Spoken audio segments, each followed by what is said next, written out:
Muito bem, são 11h34. A gente vê agora que o Brasil, de fato, tem acompanhado atentamente todos os passos das negociações entre Estados Unidos e Rússia na tentativa de um acordo de paz com a Ucrânia. Um avanço nessas tratativas interessa, inclusive, e muito o agro brasileiro. Vamos entender o porquê na minha conversa de agora ao vivo com o diretor do Instituto de Relações Internacionais da Universidade de Brasília, Antônio Jorge. O professor já está com a gente aqui conectado. Seja bem-vindo, primeiramente, professor. Um bom dia, tudo bem com você?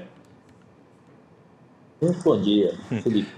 É muito prazer estar aqui com vocês. Uma satisfação nossa, viu, professor, em recebê-lo por aqui. Antes da gente falar um pouquinho sobre os interesses do Brasil, digamos assim, nessas negociações, eu gostaria de aproveitar a sua participação aqui, professor, para saber, pegar uma análise sua, um comentário seu sobre esses últimos capítulos dessa história.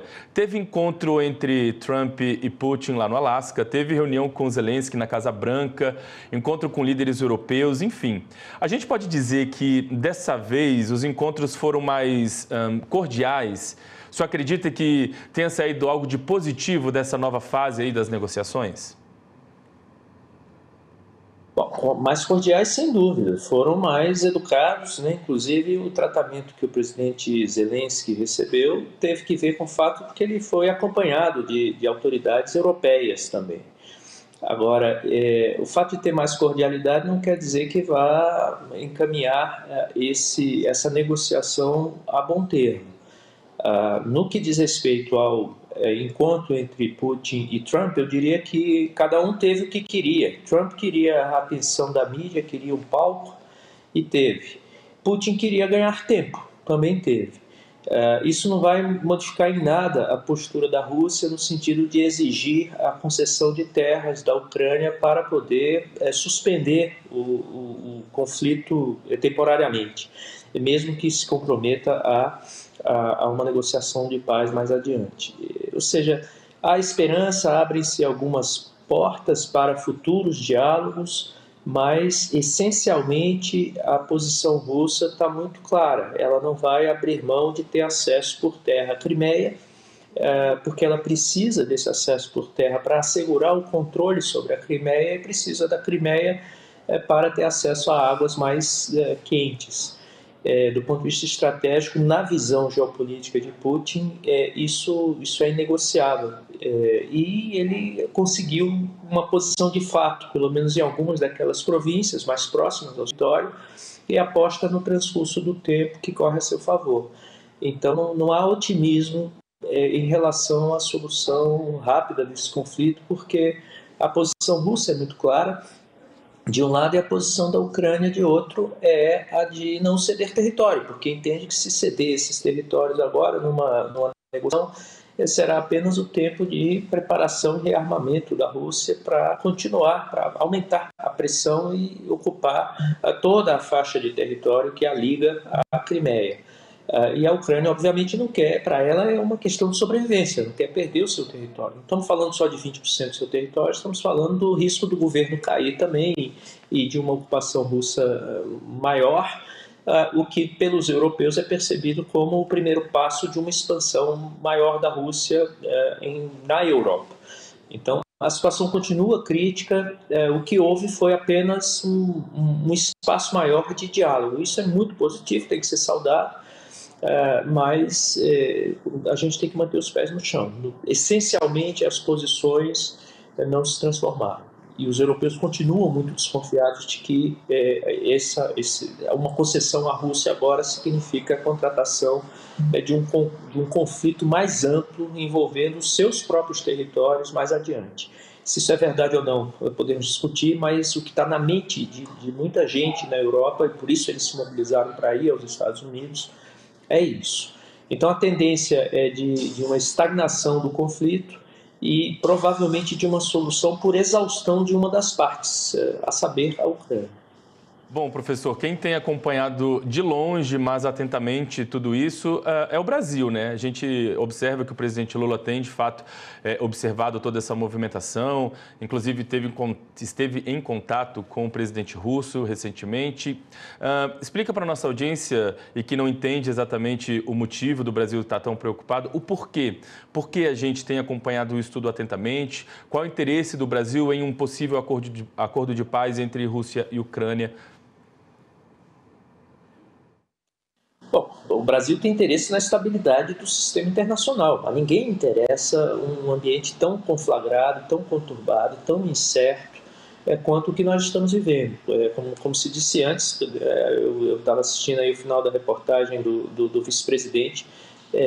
De fato, não tem faltado problemas, não tem faltado. Que bom que ele é um anestesista. Estamos precisando de mais anestesia, de pessoas mais serenas, pessoas com esse tipo de atitude, enquanto outros estão, na verdade, anestesiados, né? O que o presidente dos Estados Unidos tem feito com o resto do mundo, na verdade, não é nada pessoal, não é nada especificamente relacionado com o Brasil, tem também questões com o Brasil, mas com o resto do mundo é uma completa desestabilização que leva a um desmonte da ordem que foi construída desde o final da Segunda Guerra Mundial, uma ordem que trouxe muita prosperidade para todos. É uma ordem injusta, enviesada, surpreendentemente, embora favoreça mais aos Estados Unidos, são hoje os Estados Unidos que contribuem para desmontar essa ordem, sem que esteja claro que vai ser colocado no seu lugar. Então, isso não interessa a ninguém. A posição do Brasil tem sido muito clara nos últimos anos, desde que assumiu o presidente Lula, com prioridades que são construtivas e que são positivas para o Brasil e para o mundo, a saber, a estabilização da ordem global, o reforço da governança global e de uma governança mais democrática, mais aberta, mais participativa, mais legítima, a transição energética verde e o desenvolvimento sustentável, não só para atender às questões climáticas, mas também para incluir uma parcela maior da população que ficou à margem desse processo. Essa ordem que organizou as relações internacionais nos últimos 80 anos, grosso modo, produziu muita riqueza, mas ela também concentrou muita riqueza. E ao concentrar muita riqueza, ela gerou revolta, porque as pessoas hoje têm acesso à informação e dizem não é justo que a diferença entre ricos e pobres seja tão grande, é preciso reduzir essa pobreza. Então as prioridades do Brasil, como de outros países do chamado Sul Global, têm sido claras e, a meu ver, corretas, no sentido de produzir um mundo mais estável, um mundo mais próspero e um mundo mais justo, tendo em vista que haverá necessidade de produzir mais energia também, sem recurso ao carbono. Então é preciso que haja essa transição energética verde. Bom, para isso nós precisamos produzir mais alimentos, porque não faz sentido você ter uma população global hoje de 8,4 bilhões de pessoas, sendo que 800 milhões de pessoas quase passam fome todos os dias. E não é por falta de alimento. O Brasil tem contribuído muito com isso e com a produção de alimentos. É o principal exportador de alimentos no mundo hoje. Mas depende da importação de fertilizantes. E a questão da Ucrânia e da Rússia tocam nesse fulcro, nessa veia central da produção em larga escala de alimentos para a humanidade. O Brasil cometeu, a meu ver, um erro estratégico no passado de abrir mão da sua indústria de produção de fertilizantes. É preciso que uma potência agrícola como é o Brasil tenha um certo grau de autonomia na produção de fertilizantes, sem o que ele não consegue manter a sua agricultura. O Brasil hoje depende quase que integralmente da importação de fertilizantes e o principal fornecedor é a Rússia. Nós compramos algo como 28% do nosso fertilizante da Rússia. Então, a estabilização desse conflito e a paz desse conflito significa uma abertura maior de mercado, uma oferta maior de fertilizantes e uma queda dos preços, portanto, beneficiando o setor agrícola, a produção de alimentos e reduzindo as tensões em âmbito global. Então, nós temos todos os interesses, de um lado, na estabilização da ordem, da governança global, um mundo mais previsível, mais estável, mais regulado, mais justo, que possa permitir que as energias das pessoas se dirijam não para a guerra, mas para um ambiente mais próspero, para a produção de alimentos, para a produção de bens e serviços, para, enfim, chegar a uma vida com mais bem-estar para todos. Então, esse é o interesse amplo do Brasil, por assim dizer, como uma nação responsável no cenário internacional. Mas também o Brasil tem um interesse específico em que se estabilize o mercado de fertilizantes e o mercado das commodities, já que ele é tão central para a nossa economia. Dito isso, e aí eu concluo, faz todo sentido o Brasil hoje aproveitar, inclusive, essas circunstâncias para se dar conta da vulnerabilidade que é depender da importação de fertilizantes e investir na produção nacional de fertilizantes, inclusive recorrendo a fertilizantes biológicos, que são menos agressivos ao meio ambiente. Então, essa deve ser a prioridade do governo brasileiro e da sociedade brasileira daqui para frente, diminuir a sua dependência da importação de fertilizantes. Inclusive, a gente noticiou aqui ontem que o setor agrícola aqui no Brasil comprou em julho muito fertilizante, né? Há uma corrida, digamos assim, um movimento muito forte para comprar, se abastecer de fertilizantes, porque não se sabe os próximos passos, né? Os Estados Unidos ameaçam aí sancionar países que compram produtos da Rússia. Por exemplo, a Índia foi sancionada aí porque compra petróleo, se eu não me engano, da Rússia. O Brasil compra fertilizantes, então há um temor de que o Brasil acabe também pagando por isso, por comprar da Rússia, né? Então tem todo esse tensionamento do setor agrícola por conta dessa possível sanção também dos americanos para quem compra da Rússia, né, professor? Tem. O presidente Trump tem agido de uma maneira muito inconsistente, na verdade, aparentemente muito impulsiva. Nós não sabemos às vezes os movimentos dele têm que ver com problemas internos, né? A coisa de 3 semanas ele teve um problema com a denúncia de que faria parte de uma lista de pessoas que se beneficiaram de um escândalo de exploração sexual, e aí criou uma série de elementos para desviar a atenção da sua população. Agora atribui ao BRICS, mas adiante diz que é porque acordou de mau humor. Então, realmente é uma postura muito desestabilizadora e muito negativa para o resto da humanidade. No caso do BRICS, ele percebe sim, o BRICS tem sido um fórum, o BRICS é um fórum de diálogo, ele não é uma organização internacional, ele não age de forma conjunta. Mas, como o presidente Trump precisa criar uma narrativa de polarização, de agressão, ele atribui uma certa unidade que não existe no BRICS e que não se pretende construir no BRICS. É um espaço em que os governantes conversam sobre suas prioridades para identificar interesses comuns e, a partir daí, trabalhar de forma conjunta, quando houver interesses comuns. Foi assim, por exemplo, com a criação do Banco dos BRICS. Então, eu preciso primeiro entender o que é os BRICS.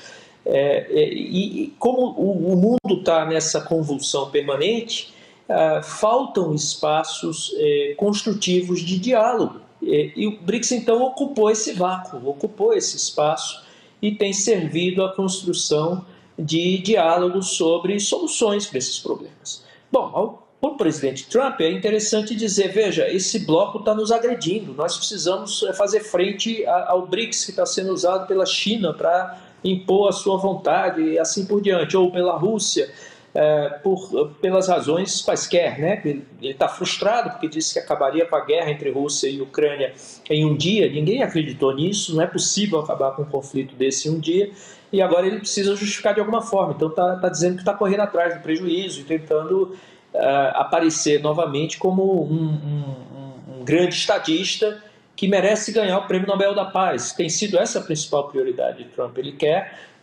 quer ser reconhecido como um pacificador, quando, na verdade, em seu conjunto, as ações dele só têm causado problemas para o resto do mundo. É isso que a gente precisa entender. Então, para ele, é muito conveniente dizer, olha, a gente precisa se posicionar contra os BRICS, então quem fizer negócios com a Rússia ou com a China sofrerá punições adicionais. E quais são essas punições adicionais? É o que dá na telha, né? O que aparece na mente dele naquele momento, que alguém soprou pouco tempo antes para ele. É uma maneira muito equivocada de se governar. Não é assim que se constrói uma relação de confiança com outros países. Na verdade, o que está acontecendo é isso. Ele tá provocando enormes convulsões no cenário internacional e, no curto prazo, ele está procurando aumentar a arrecadação do Estado americano por meio de tarifas, algumas delas extorsivas, que aumentam a arrecadação no curto prazo, mas que diminuem o volume de compras no médio e longo prazo, que, portanto, não se sustentarão no tempo. E, ao fazê-lo, ele está deteriorando o grau de confiança que havia nos Estados Unidos, não do ponto de vista do Brasil, mas do ponto de vista do resto do mundo. Todo mundo hoje confia menos nos Estados Unidos do que confiava há 6 meses. Todo mundo hoje pensa 2 vezes antes de realizar um investimento que envolva os Estados Unidos, porque há uma enorme insegurança jurídica e política na relação com os Estados Unidos. Isso vai ser muito deletério para a economia americana e para os Estados Unidos, para o papel dos Estados Unidos no mundo. Mas vai ser muito ruim para o resto do mundo também. E gera uma certa tensão no curto prazo, mas pouco a pouco o que os Estados vão fazer é buscar alternativas aos Estados Unidos. E vão começar a construir arranjos mais estáveis para poder realizar investimentos de médio e longo prazo, são aqueles que geram inovação, produzem riqueza e podem levar a atingir aqueles objetivos que eu mencionei antes, de um mundo mais próspero, mais estável, mais governável e que possa enfrentar outros desafios cruciais da humanidade, como é o aquecimento global, como é o enfrentamento das consequências das mudanças climáticas, como é a necessidade de entender que nós saímos de uma economia industrial para uma economia da informação, e isso deixa uma série de pessoas à margem desse processo. Essas pessoas precisam ser acolhidas pelos respectivos governos. Como fazer isso? Hoje, os governos têm dificuldade de enfrentar esses problemas reais porque precisam responder a crises artificiais criadas pelo atual governo dos Estados Unidos, a bem da satisfação do interesse e das vaidades do seu presidente. É lamentável, a humanidade não precisava estar passando por isso. Os Estados Unidos, como povo e como Estado nacional, pagarão um preço muito alto por isso. Os verdadeiros competidores, digamos, dos Estados Unidos, a China, por exemplo, está olhando de longe isso e deixando os Estados Unidos cometer todos os erros possíveis. Ela segue aquela máxima de Napoleão, que dizia que você nunca deve atrapalhar o seu inimigo quando ele está cometendo um erro. A China está se deleitando com isso, aproveitando da estabilidade ainda existente, ainda conferida pelos arranjos globais, pelas organizações internacionais que existem, e construindo arranjos alternativos, como é a nova Rota da Seda. Ela vai combinar isso e tira proveito e ocupa o vácuo deixado pelos Estados Unidos em várias agências internacionais, como a Organização Mundial da Saúde, a Organização Mundial do Comércio, algumas outras agências das Nações Unidas e assim por diante. Então é um período muito conturbado, não precisaria ser tão conturbado como tem sido, lamentável que seja, mas no médio e longo prazo o que nós vamos ver é uma redução da importância dos Estados Unidos no âmbito global e a provável ocupação desses espaços por outros países. Quem serão? A China, claramente. A União Europeia hoje é uma grande incógnita, porque ela entende que defende inclusive os valores que nós abraçamos, valores liberais de proteção dos direitos humanos, mas ela não consegue se articular para agir como se fosse um Estado. Cada Estado procura avançar logo o seu interesse. Então falta um sentido estratégico à União Europeia enquanto tal. Ela tem trabalhado nisso, mas não conseguiu ainda produzir essa capacidade. E o Brasil tem, sim, uma oportunidade de fazer o que está fazendo, reagir com serenidade, dizendo que existe um sistema multilateral, existe um arranjo de normas, nós vamos respeitar isso. O fato de os Estados Unidos darem um tiro no seu pé não quer dizer que nós devamos fazer a mesma coisa. Então, o fato de eles terem colocado tarifas, como colocaram sobre os nossos produtos, não quer dizer que nós tenhamos que colocar tarifas sobre a importação de produtos americanos que vão afetar a nossa capacidade produtiva, que são insumos, que são parte do nosso processo produtivo. Nós vamos encarecer, então, o nosso processo produtivo também, porque eles encareceram deles.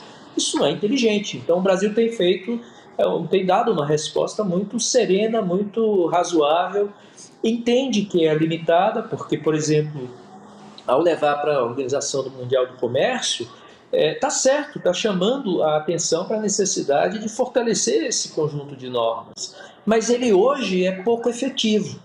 Então a gente sabe que não vai ter uma resposta de curto prazo da OMC. Mas é uma questão de princípio, está certo em fazer isso. Tem que levar para lá e tem que dizer, olha, se quisermos criar um ambiente estável, que permita investimentos de longo prazo, temos que fortalecer esse ambiente. Então está correto. Agora, é isso que o vice-presidente falou há pouco. Nós temos que amparar, durante esse processo, aquelas empresas e aqueles setores que serão mais diretamente afetados. A consequência disso vai ser, por exemplo, a redução da inflação no âmbito nacional, uma coisa muito positiva para a sociedade brasileira em seu conjunto. E uma progressiva diversificação dos nossos parceiros comerciais, o que também é muito importante para o Brasil. Não interessa ter uma dependência muito grande dos Estados Unidos, como também não interessa ao Brasil, do ponto de vista estratégico de longo prazo, ter uma grande dependência da China, porque se mais adiante a China passa por alguma convulsão também, você tem 1/3 do seu comércio exterior hipoteticamente comprometido. Ora, isso é muito mais grave do que se você tiver 10% do seu comércio exterior comprometido. Então nós temos que trabalhar sim na diversificação de parceiros comerciais, na diversificação de produtos que nós comercializamos com o resto do mundo, aproveitar essa circunstância para abrir um pouco mais a economia brasileira, tornando-a mais competitiva, mais capaz de produzir inovação e, nesse processo, amparar aqueles setores que são diretamente afetados por essas decisões imprevisíveis do governo americano. Uma das maneiras de fazer isso é construindo parcerias de mais longo prazo com outros países. E o BRICS tem servido, por exemplo, a esse tipo de diálogo, que nos permitirá, por exemplo, uma aproximação maior aos países da ASEAN, aos países africanos, com os quais nós temos muita complementariedade e que são mercados em expansão. Do ponto de vista demográfico, interessa mais ao Brasil estabelecer parcerias mais firmes, estáveis, com parceiros confiáveis na África e na Ásia, do que insistir em China e Estados Unidos, porque assim você diversifica, você coloca todos os ovos não na mesma cesta, mas você distribui os seus ovos entre várias cestas. É a sabedoria dos antigos que nós temos que recuperar e usar como norte para a ação no presente. Muito bem, professor. A gente tem acompanhado, vai continuar acompanhando aqui também todas essas movimentações, vamos trazendo em primeira mão também todas as atualizações para a nossa audiência e contamos sempre com a colaboração de especialistas, de professores, docentes, de representantes de entidades do setor para poder ajudar a gente com essas análises. Então, muito obrigado, viu, pela participação com a gente hoje aqui no AgroNotícias. O canal está sempre aberto para esse diálogo. Vamos voltar a conversar em uma nova oportunidade, com certeza. Contem conosco. Vamos superar essa crise, não tenho dúvida. Com certeza. Obrigado, viu, professor, mais uma vez. Agora são 11 horas.